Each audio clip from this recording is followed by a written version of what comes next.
अस्सलाम वालेकुम। HTML and CSS के 23rd ट्यूटोरियल में आपको खुश आमदीद कहता हूं और आज के इस ट्यूटोरियल में हम लोग सीखेंगे CSS में बॉक्स मॉडल को।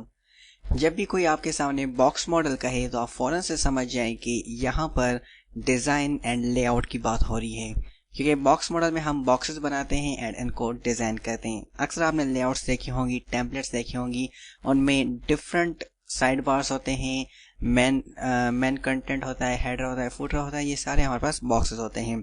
सो यहाँ पर मैंने सिंपल सा कोड लिखा है। इस कोड को देखिए, डरने की जरूरत नहीं है, मैं एक्सप्लेन कर देता हूँ। यहाँ पर मैंने डॉक टाइप HTML यूज़ की जो कि HTML5 की है, एंड देन मैंने HTML हेड टाइटल में मैंने बॉक्स मॉडल लिख दिया है, एंड यहाँ पर हम लोग अपने इंटरनल CSS लिखेंगे। एंड देन हेड को क्लोज किया है, एंड यहाँ body open close, and body के अंदर मैंने एक टैग यूज की है जिसका नाम है div मीन्स डिवीजन।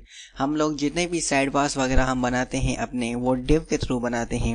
div के अंदर IDs बनाते हैं, वो सारा हम आगे में आपको, जब हम लास्ट प्रोजेक्ट बनाएंगे उसमें आपको बना के दिखाऊंगा। उसके अंदर मैंने लिखे एक पैराग्राफ लिखा है जो कि लॉरा वेब में एक सैंपल डेटा है। सो आइए देखते हैं कि ये किस तरह से शो हो रहा है। और ये देखें कि इस वक्त इस तरह से बिल्कुल सिंपल सा शो हो रहा है। अब आइए इसे CSS के थ्रू बॉक्स मॉडल में डिजाइन करते हैं। उसके बाद आप देखिएगा यही टेक्स्ट कितना खूबसूरत आपको शो हो रहा है। ओके जी, आते हैं अपने स्टाइल के अंदर। सो मुझे कौन सी टैग डिजाइन करनी है? div tag. तो मैं यहाँ पे क्या लिखूंगा?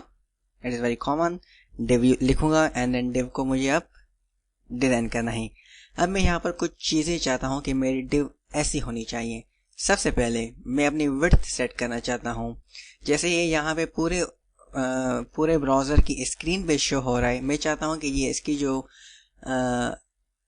शो होने की साइज है वो 300 पिक्सल्स हो। तो मैं यहाँ पे लिख दूंगा विड्थ 300 पिक्सल्स। अब ये जो 300 पिक्सल्स है, ये मैं इसके इस बॉक्स की जो है वो साइज हो गई। ये देखिए 300 पिक्सल्स में हो गया है। उसके बाद मैं चाहता हूँ कि ये जो मेरा लॉरम एप्सम, ये इस ब्राउज़र से बिल्कुल अटैच है। मैं चाहता हूँ कि यहाँ पर मेरी स्पेस आनी चाहिए, तो मैं क्या यूज़ करूँगा? It is very obvious, margin use करूँगा। एंड मार्जिन को मैं 20 पिक्सल्स कर देता हूँ, और आइए देखते हैं कि ये कैसे इफेक्ट इसमें आया। जैसे मैंने 20 पिक्सल्स यूज़ किया, तो ये जो लॉरम एप्सम है ये यहाँ से थोड़ा सा आगे आ गया, मतलब कि 20 पिक्सल्स इसमें लेफ्ट एंड राइट साइड से, बल्कि चारों तरफ से इसमें गैप आ चुका है। एंड देन मुझे सेट करना है बॉर्डर। मैं चाहता हूँ कि मेरा जो बॉर्डर है वो 25 पिक्सल्स हो, वो सॉलिड हो, एंड उसका जो कलर हो वो नेवी कलर हो। सेव करके चेक करते हैं। ओ 1 सेकेंड, क्लोज हो गया, launch in Chrome.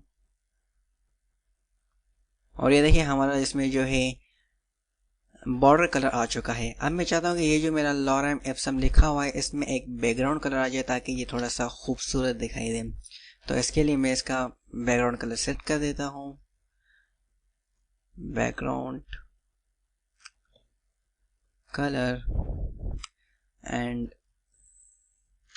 Light grey कर देते हैं, फिट।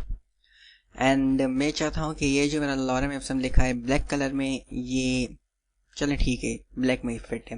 और अगर आप ऐसे वाइट करना चाहें तो यहाँ पर सिंपली कलर लिख के आगे वाइट कर देंगे, वाइट हो गया। लेकिन ये कुछ अच्छा नहीं लग रहा। अच्छा, और अब मैं चाहता हूँ कि ये जो मेरा लॉरम एप्सम इस बॉर्डर से बिल्कुल अटैच है, इसमें भी थोड़ी सी स्पेस आनी चाहिए, ताकि ये जो मेरा बॉक्स है ये थोड़ा सा और खूबसूरत लगे। तो इसके लिए मैं क्या यूज़ करूँगा? कलर को मैं हटा देता हूँ क्योंकि ये मज़ा नहीं कर रहा। तो मैं इसके लिए पैडिंग यूज़ करूँगा। पैडिंग को भी 20 पिक्सल्स कर देते हैं, एंड आइए चेक करते हैं। और अब देखें कि हमारा जो डेटा है वो किस तरह से शो हो रहा है। ये जो बाहर से इसकी जो पिक्सल्स थोड़ा सा साइड हुआ है, इस बाहर वाले इफेक्ट को हम कहेंगे मार्जिन, एंड ये जो अंदर हमारी स्पेस आई है इसे हम कहेंगे पैडिंग। एंड ये जो नेवी कलर में आपको नज़र आ रहा है ये है हमारा बॉर्डर, एंड देन ये जो ग्रे कलर आपको नज़र आ रहा है ये है हमारा बीजी कलर। सो गाइस, इसी तरीके से हम लोग अपनी टेम्पलेट डिज़ाइन करते हैं। div में अपने डिफरेंट जो है साइड बॉस हेडर फोल्डर वगैरह बना के अपनी टेम्पलेट को इजीली डिज़ाइन कर सकते हैं। So guys, thank for watching, don't forget to subscribe.